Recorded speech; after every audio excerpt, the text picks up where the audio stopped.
A Bíblia Nossa de Cada Dia está começando agora e você é muito bem-vindo para nós meditarmos em mais um capítulo da Palavra do Senhor.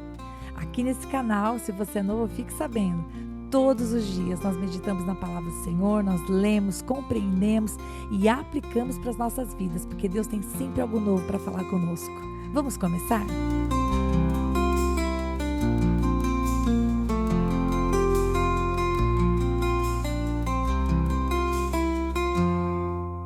Olá, queridos! Hoje nós vamos fazer um episódio parênteses. E esse episódio está acontecendo hoje porque ontem nós meditamos no capítulo 15 de João. E nesse capítulo 15, o Senhor Jesus fez a sua última declaração em que ele diz, eu sou. E ele deu uma definição a respeito dele.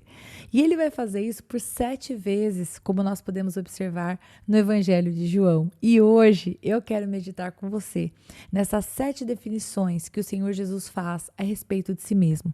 Mas antes de nós falarmos do primeiro eu sou, que nós vamos ver lá no capítulo 6 de João, versículo 35, eu quero lembrar você a respeito de um outro eu sou que a palavra de Deus fala para nós a respeito. E esse eu sou, ele é pronunciado pelo próprio Deus. Lá em Êxodo, capítulo 3, versículo 14, o Senhor vai dizer, disse Deus a Moisés, eu sou o que sou. Disse mais, assim dirás aos filhos de Israel, eu sou me enviou a vós outros. E esse eu sou, queridos, fala da natureza completa de Deus. Um Deus eterno, sem começo e nem fim, totalmente independente, totalmente autônomo, totalmente todo-poderoso. Então Jesus, quando ele diz eu sou, ele está se colocando na condição de filho de Deus, representante de Deus, expressão do Pai. E essa foi uma das frases que quando ele disse, eu faço o que o meu Pai me manda fazer, todas as vezes que ele falava essas coisas para os fariseus, eles ficavam muito aborrecidos, porque o fato de ele se colocar como filho de Deus era algo ofensivo. Mas Jesus, ele não estava mentindo, ele realmente é o eu sou. Então, agora que você tem essa referência de Êxodo, em que o próprio Deus disse que o seu nome era eu sou, que dá origem ao nome Iavé, agora então, sim, vamos para o livro de João. E a primeira expressão de Jesus aparece em João capítulo 6, versículo 35. E ele vai dizer assim, em João 6,35. Jesus respondeu, eu sou o pão da vida.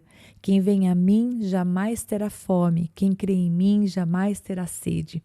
Este eu sou, pessoal, significa ego eimi. Isso em grego. Mas se você não sabe falar, não tem problema que eu também não sei. Mas está falando do quê? Está falando dessa satisfação duradoura que ele traz aos corações das pessoas. Quando Jesus ele diz, eu sou o pão da vida, significa que ele não era apenas como maná, que podia alimentar as pessoas do deserto, o pão que desceu do céu. Ele era o verdadeiro pão que desceu do céu, porque ele foi aquele que nutriu para a eternidade. Ou seja, nada pode nos satisfazer como o Senhor Jesus. Isso fala da nossa vida prática. Lembrarmos que Jesus, ele é o pão da vida, significa que todas as vezes que nós estamos mortos, de cansaço, de raiva, de nervoso, todas as vezes que nós precisamos de vida, nós temos um pão que nós podemos comer, que é o pão da vida, que é Jesus. Ele nos alimenta e ele nos alimenta sempre. Se estamos cansados, desesperançosos, se estamos preocupados, se estamos fracos, podemos nos achegar a Cristo. Rita, somente no momento da necessidade? Claro que não. Você e eu, nós precisamos alimentar o nosso corpo diariamente, não é verdade? Portanto, assim como temos que alimentar o nosso corpo, também alimentemos o nosso espírito. Hoje eu estava conversando com uma irmã querida e nós falamos exatamente isso. Que diferença faz na nossa vida quando temos um tempo de oração, quando falamos com o Senhor, quando abrimos o nosso coração. Com certeza, este pão da vida nos alimenta. Muitas vezes estamos amargos e entristecidos e cabisbaixos e olhando para as circunstâncias de um ponto de vista que não é o ponto de vista de Deus. Sabe por quê? Porque estamos fracos, porque não comemos do pão da vida. Então, João 6,35 vai dizer, eu sou o pão da vida. Quem vem a mim, jamais terá fome. Mas Jesus também vai dizer lá em João 8,12, o que ele fala?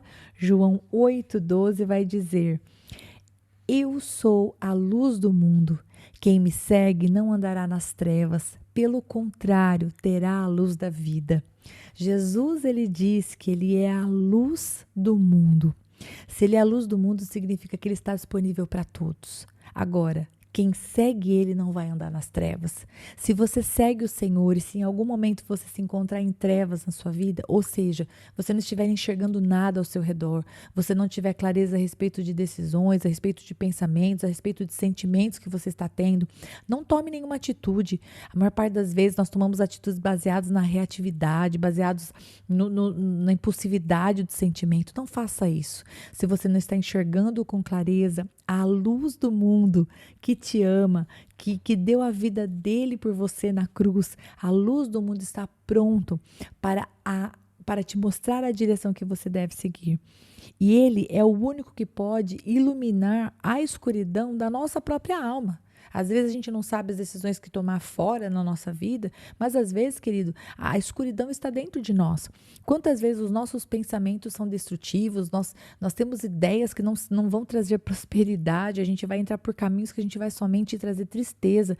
Então, Deus, ele não apenas nos mostra o caminho, né? Jesus, ele não apenas é a luz do mundo para iluminar aquilo que está ao nosso redor, mas ele também é a luz do mundo para trazer clareza nos nossos pensamentos, nos nossos sentimentos. Ele mostra a direção, mas se nós não estamos bem internamente, muitas vezes, embora a gente tenha uma direção a seguir, a gente não está com vontade, né? Quantas vezes pessoas que estão passando por problemas no casamento, por exemplo, elas sabem o que elas devem fazer, mas se você não está com a luz, se você não está buscando o Senhor, você não vai ter forças para isso. Então nós precisamos da luz do mundo, dentro e fora de nós. E a luz também é sinônimo de santidade. Falar que estamos na luz significa falar que estamos na presença do Senhor e buscando fazer as obras da luz. O próximo eu sou está lá no capítulo 10, versículo 7, e fala assim: eu sou a porta. Se alguém entrar por mim, será salvo. Entrará, sairá e achará pastagem. Preste atenção nesse versículo. Primeiro ele diz que ele é a porta. E quando está falando aqui de porta, querido, está falando daquilo que separa, o que está dentro e aquilo que está fora, né? Ele é a nossa porta da salvação. Se nós entrarmos por ele, certamente seremos salvos. Que foi o que ele disse. Se alguém entrar por mim, ou seja, você pode escolher, você será salvo. E essa salvação, queridos, não existe em nenhum outro lugar. Aquela expressão, a todos os caminhos levam a Deus, é mentira. Ele é realmente a nossa porta. Se queremos ter acesso a Deus, é através dele. A ideia de pede para esse que aquele atende, façamos assim que Deus vai fazer. A Bíblia diz que ele é a porta. Ele é a porta que traz acesso ao céu, ele é aquele que pode nos trazer o perdão, a redenção, a nova vida, o arrependimento. Ele é quem pode trazer para nós não apenas a vida eterna, né, o nosso futuro por vir, mas também a esperança de vida abundante aqui. É Cristo, foi Ele quem morreu na cruz por nós. A palavra do Senhor diz que foi Ele quem pagou o preço e nos redimiu. E também, aqui no versículo está dizendo que aquele que entra por essa porta vai entrar e vai achar pastagem. É uma porta, queridos, que leva para um lugar abençoado. Pastagem, está falando de provisão, está falando de pastos verdejantes, como a gente vê no Salmo, está falando de consolo. Ele realmente cuida, ele é o lugar, ele é a porta, ele é a entrada. E nessa porta, você não vai estar preso. Você não vai estar cativo, você não vai estar sofrendo. Quando nós entramos por Jesus Cristo, queridos, a primeira coisa que ele nos faz é limpar-nos pela sua palavra, que é o que ele fez com seus discípulos. Quanto mais a gente se aproxima de Deus, mais nós encontramos descanso. Não o descanso que é a ausência de lutas, né? Porque senão é uma mentira falar que o cristão não passa por dificuldades. É mentira. Nós passamos por lutas sim, mas nós não estamos sozinhos nessa batalha. O Senhor Jesus, que é o pão da vida, que é a luz do mundo e que é a porta, ele está conosco. Agora, a outra definição está aí do ladinho, está bem pertinho do que você leu. O versículo 11 diz assim: eu sou o bom pastor. No mesmo capítulo 10, o bom pastor dá a vida pelas ovelhas. Queridos, ele não é apenas o pastor, ele é o bom pastor. Ele está disposto a dar a vida e ele deu por cada um de nós. Portanto, se ele deu a própria vida, não há sacrifício que ele não tenha feito por nós.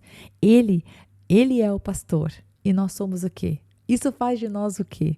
Isso faz de nós ovelhas. A decisão de ser ovelhas desse pastor, ela é muito importante. Nós não podemos ser como aquela ovelhinha que só quer chegar perto do pastor na hora do alimento. O pastor vai guiar a ovelha, o pastor vai tosá-la, o pastor vai protegê-la, o pastor vai carregá-la nos braços, se ela quebrar a perninha, o pastor vai ajudá-la, então o pastor vai discipliná-la, o pastor vai alimentá-la, e isso faz com que eu e você tenhamos que desejar esse pastor, temos que buscar este colo, né? Imagina só Jesus tendo que correr atrás de nós, deixar as 99 para ir atrás da perdida. Não sejamos a ovelha que dá trabalho para Jesus. Sejamos aquela ovelha que está ali no aprisco, desejosa por ouvir a voz do pastor, reconhecer a voz do pastor, que como é dito no versículo 15, né? Assim como o Pai me conhece, eu conheço o Pai, eu dou a minha vida pelas ovelhas. Sejamos ovelhas de Jesus. Ele é o pão da vida, ele é a luz do mundo, ele é a porta e ele é o bom pastor.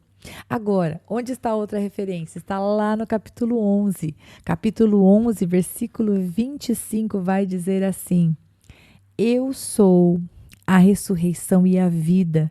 Quem crê em mim, ainda que morra, viverá. Veja bem, todas essas definições são lindas. Na verdade, Jesus falar que ele é o bom pastor me traz até um quentinho no coração, porque apesar de ser bem alta do jeito que eu sou, eu consigo me imaginar uma ovelhinha bem fofinha no colo de Jesus, ou se eu consigo, e ele tirando meus carrapichos. Tá muito fácil imaginar isso. Mas quando eu leio aqui em João 11:25, em que Jesus diz que ele é a ressurreição e a vida, queridos, isso traz paz para mim e eu quero que isso traga paz para você. No passado, antes de ter Jesus Cristo, eu tinha medo da morte. Eu não sabia para onde eu ia. Eu já tinha lido tantas coisas, que você vai, que você volta, que você fica no lugar esperando, que tem que acender uma vela, que tem que fazer isso. E eu achava que, uau, né? Será que se eu partir, alguém vai ficar aqui para mim, se preocupando, acendendo vela, levando flor para mim, lá no cemitério? Eu achava que todas essas coisas, meus queridos, que tinham relação com a morte, eram coisas extremamente assustadoras. E quando nós lemos a palavra do Senhor a respeito da morte, nós temos que Jesus, ele disse: eu sou a ressurreição e a vida. Quem crê em mim, ainda que morra, viverá. Ele poderia ter dito assim: eu sou a ressurreição e a vida, ponto. E está falando somente dele. Mas ele não disse isso. Ele disse que há uma promessa. Se nós cremos no Senhor Jesus, ainda que nós morramos, nós vamos viver. E nós não vamos viver qualquer coisa. Aqueles que creem no Senhor viverão com Ele. Portanto, a morte perde aquela característica assustadora e passa a ser aquilo que Paulo fala. Paulo fala, né, que ele seria infinitamente melhor morrer e estar com Deus. Mas ele fala, por amor a vocês, por amor às pessoas, por amor às vidas por quem Jesus morreu, então ele estava aqui nessa terra alegremente servindo ao Senhor. Mas estar na presença de Deus é infinitamente melhor. Então, Jesus, ele abre para nós uma realidade. Ele venceu a morte. Nós temos vida com Ele e nós ressuscitaremos como Ele ressuscitou. Ou seja, a morte não tem mais poder. Se você crê no Senhor Jesus como seu Senhor e Salvador, você pode ver os seus dias aqui, feliz e alegre na presença do Senhor. E quando chegar o momento em que você tiver que deixar esse corpo, porque este corpo fica, né, você vai para o Senhor, você não vai levar essa parte material com você, você pode ter paz. Você não precisa ficar pensando, meu Deus, como que vai ser? Você pode crer e confiar, se lembrando que o Senhor Jesus disse, eu sou a ressurreição e a vida. E se você crê nele, ainda que você morra, você vai viver. Que linda essa verdade, né? Isso consola muito o meu coração. Quase terminando. João 14:6 vai dizer, eu sou o caminho, a verdade e a vida. E eu acho que está fresco na sua memória porque a gente meditou nesse texto há 2 dias atrás. Mas quando ele diz eu sou o caminho, ele está dizendo o caminho, um caminho só. Como eu disse anteriormente, não há outro caminho para se chegar a Deus.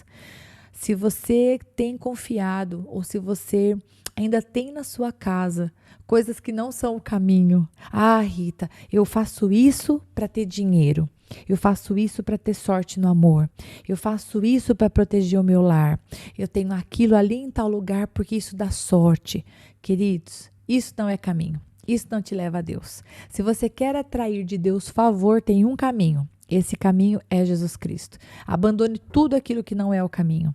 Mas Rita, eu não tenho como pôr Jesus Cristo nas coisas. Eu vou ficar colocando um monte de cruz dentro da minha casa? Queridos, Jesus Cristo, ele é vida, ele é uma pessoa, ele é a pessoa mais importante da sua vida. Quando você ora ao Senhor Jesus, está abençoado quando você entrega ao Senhor o seu trabalho, o seu marido, a sua saúde, o seu carro, os seus filhos, os seus bens, o seu animalzinho. Quando você pede a bênção de Deus, está abençoado. Você não tem que fazer patuar, você não tem que andar com nada dentro de não sei o quê. Ah, eu vou fazer aquela simpatia, eu vou andar com aquela sementinha na carteira para dar sorte. Socorro, Deus, se livra disso, meu filho. Não, não, não. Ele é o caminho, ele é o único. E se diz, eu sou a verdade, é porque a verdade é uma pessoa. A verdade não é o que eu acho. A verdade não é o que o outro acha. A verdade não é quem argumenta melhor e ganha a discussão. A verdade é Jesus. As palavras dele são a verdade. São as únicas verdades.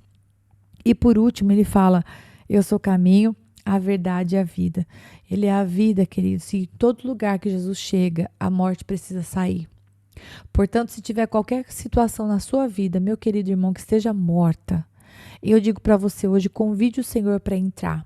Diga assim, Senhor Jesus, traz vida no meu ministério, traz vida no meu casamento, traz vida na minha criação de filhos, traz vida nos meus sonhos, Senhor, traz vida no meu corpo. Claro que você sabe que você vai ter que ir junto com Jesus e fazer essa obra. Não é porque ele não pode fazer sozinho, não é isso não. Mas é porque existe um poder, existe uma graça que vem de Deus, mas nós sabemos que existe a nossa parte, né? Imagina só uma pessoa que está passando por uma situação, vamos falar de criação de filhos, por exemplo. Se eu quero que as minhas filhas sejam obedientes, se eu quero que elas temam ao Senhor, se eu quero que elas conheçam Jesus, não adianta só eu falar, Jesus, o Senhor é a verdade e a vida, o Senhor é o caminho, mostra o caminho para as meninas. Não dá para eu virar para Jesus e delegar para Jesus a educação das minhas filhas. Eu tenho que ensinar elas a ter devocional com Deus. Eu tenho que ensinar elas a ter tempo de oração. Eu tenho que ensinar elas a viver o evangelho na vida diária. Tenho que ensinar elas a aplicar a palavra do Senhor nas decisões delas. Eu tenho que fazer isso. Eu sou a mãe, eu sou a autoridade nessa situação. Então, a gente realmente ora, sabendo que Ele é a verdade e a vida, Ele pode trazer vida na educação das minhas filhas, mas eu tenho que dar uma arregaçada nas mangas da minha blusa aqui também e fazer a minha parte. Por quê? Porque Ele me constituiu como autoridade nessa situação junto com meu esposo. E você também. Então, você está entendendo, né? Jesus, Ele é a porta, mas quem tem que decidir entrar por essa porta é você. Jesus é o bom pastor, mas somos nós que decidimos se somos ovelhas ou bodes. Ele é a luz do mundo, mas se a gente quiser ficar nas trevas, a gente vai ficar. Ele é o pão da vida, mas se a gente quiser morrer de fome e não abrir a Bíblia e não buscar a presença do Senhor em oração e não orar pelas situações, vai ficar igual. Não adianta conhecer, temos que decidir. E para finalizar, João capítulo 15, verso 1 vai dizer assim, eu sou a videira verdadeira e meu pai é o agricultor. E depois ele vai dizer no versículo 5, eu sou a videira e vocês são os ramos.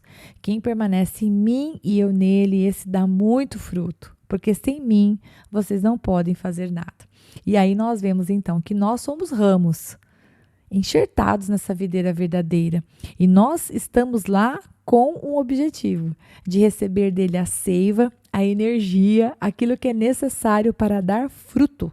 Porque sem o Senhor a gente não é capaz de fazer nada. Tudo que a gente fizer sem a presença de Deus, sem a direção dele, vai prosperar por pouco tempo. Não vai durar. E aí, para finalizar, eu quero mencionar com você uma coisa que eu escutei um pregador falando que eu achei tremendo. O Senhor Jesus, ele não vai dividir com a gente nenhuma dessas características, né? Ele não vai falar para a gente, você é o pão da vida, você é o caminho, a verdade. Mas, lá em Mateus 5,14, O Senhor Jesus, ele fala: vós sois a luz do mundo. Não se pode esconder a cidade edificada sobre um monte. Então, assim como em João 8,12 ele fala: eu sou a luz do mundo, em Mateus 5,14 ele vai dizer: vós sois a luz do mundo. Ou seja, essa característica ele compartilhou com a gente. Eu e você, nós temos o dever, a obrigação, a honra, o chamado de iluminar aqueles que estão ao nosso redor. Eu sei que você e eu muitas vezes passamos por lutas, ou estamos cansados, ou estamos preocupados. Eu sei disso. Mas nós temos Ele que é a nossa luz. Ele nos ilumina e nós refletimos a luz dele. A gente não tem como dar nada nosso, porque nada é nosso. Nós somos os ramos nessa videira, mas nós podemos buscar no Senhor sempre que precisarmos dar para alguém algo que nós não temos.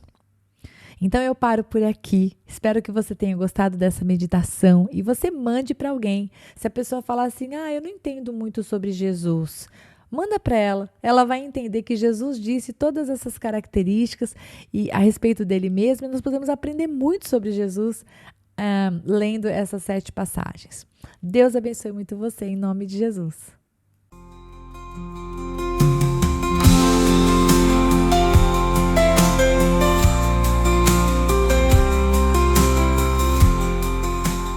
Se você ficou até agora, não vai embora não. Agora é hora de você curtir, comentar, compartilhar esta palavra, porque se ela abençoou você, ela pode abençoar outra pessoa também.